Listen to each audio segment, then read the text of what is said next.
Hey guys, good day depending on where you are watching from. And I was deliberating when I will do another video, but I just logged into my YT, my YouTube channel, and saw that I got plus one subscriber, and that motivated me like to create this content like straight away. So if you're that person, just know that you're special, and if you're my subscriber, I know that you're very special.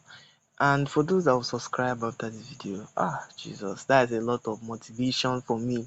So please subscribe, like, share. All these things motivate me to produce better content.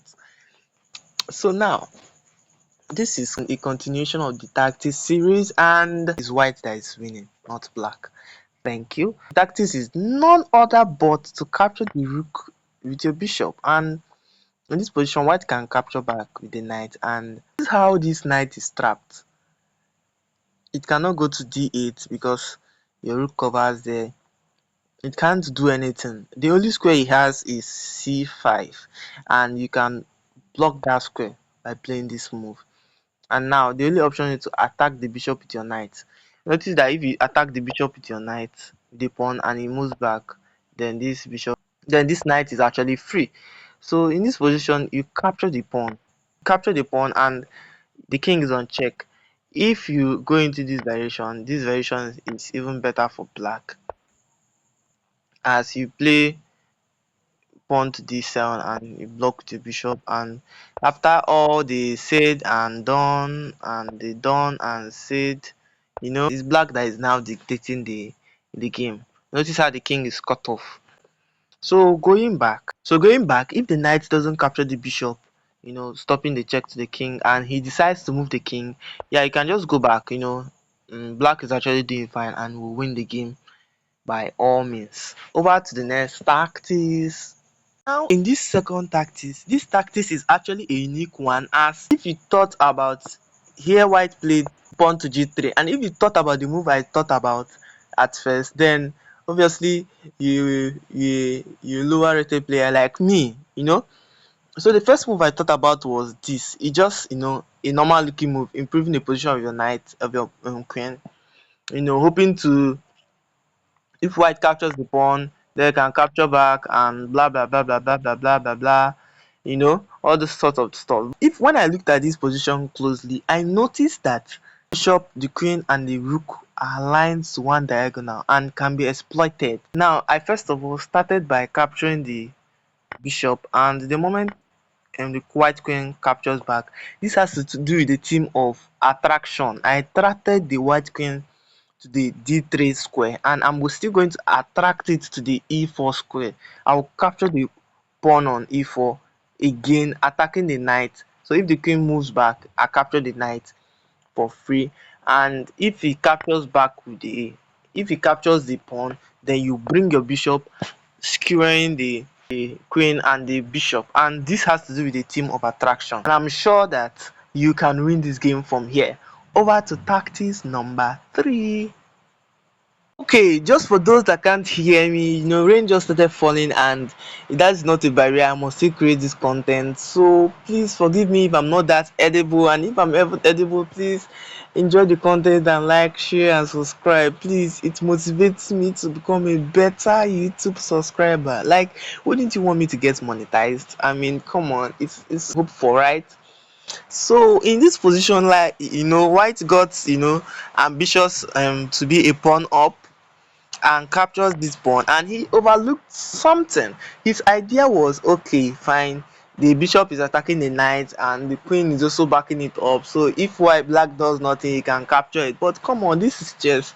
It is a turn by turn something, not like you make two moves in a row, you get. So particular position, he missed that black can give a check to the king over there, and after he blocks or he moves the king, anyway, in which other way is fine, anyway is fine, you capture the bishop and you are still defending the knight. That is why the puzzle is amazing.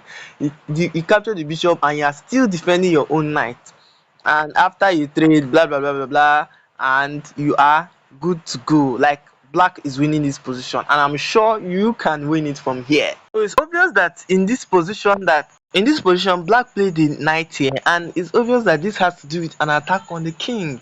As you can see that the king, there's a weak square, which is the the h7 square, and there is no real piece defending the king, you get. In this position, first of all, being someone that relies mainly on calculation, I calculated this quick line where you play your queen here, and you take and you sacrifice your knight, and when you are done, you give a check to the king first. And I calculated that after the king moves and you capture here, if black tries to attack your queen, you can just capture this bishop and you are winning, because after all said and done, you make a new queen, and this position ought to be comfortable for white. I missed that just at this very point, it is not a must that you must attack the rook. You can first of all give a check, and after the king moves, you attack the queen. Now, since that this calculation did not work, now I want you to pause the video and find the best move, as I have made the calculation easy for you. First of all, the first hint is an attack on the king, knight sacrifice. But after that, you do it differently, and you give a check, and after this, you can see that your position is good, as no matter what white does, you are winning this. If black doesn't do anything for you, queen to h8 is a mate. So here there must be a trade of queens, and after this, you can just capture the rook and you are winning. Particular position, white played bishop to b3, trying to set up a discovered check. Let's say for instance you just try to double up. The idea here is to set up a discovered check, and no matter where you move your king, f8, h8, the queen gets captured. So now that we have known this, I'm obviously sure that you saw it before I told you. And if you couldn't see it, I mean it's a normal thing. Nobody sees everything over the board, so you just have to keep improving. The best move here is to move in with your queen. You're attacking the bishop and you're attacking the rook, and you obviously white to defend. That's the best move that can defend both at the same time. He capture and he gives a check.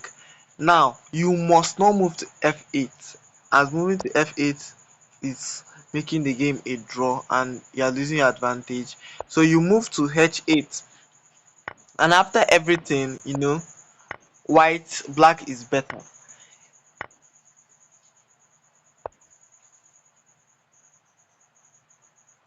as white is the one responding to black's threats and attack. Now, just to wrap up the video, I want you to decide. It's saying choose the best continuation. This is blunder prevention, and now you are being asked between playing king to h8 and playing queen to d7, which is actually better. Now, I'll answer this puzzle in my next video. If you got the answer, please lock it in the comment section, and I'll be looking forward to read all your comments. Please like, share and subscribe. I love you all. Every subscription means a lot to me. Thank you very much, and stay safe out there.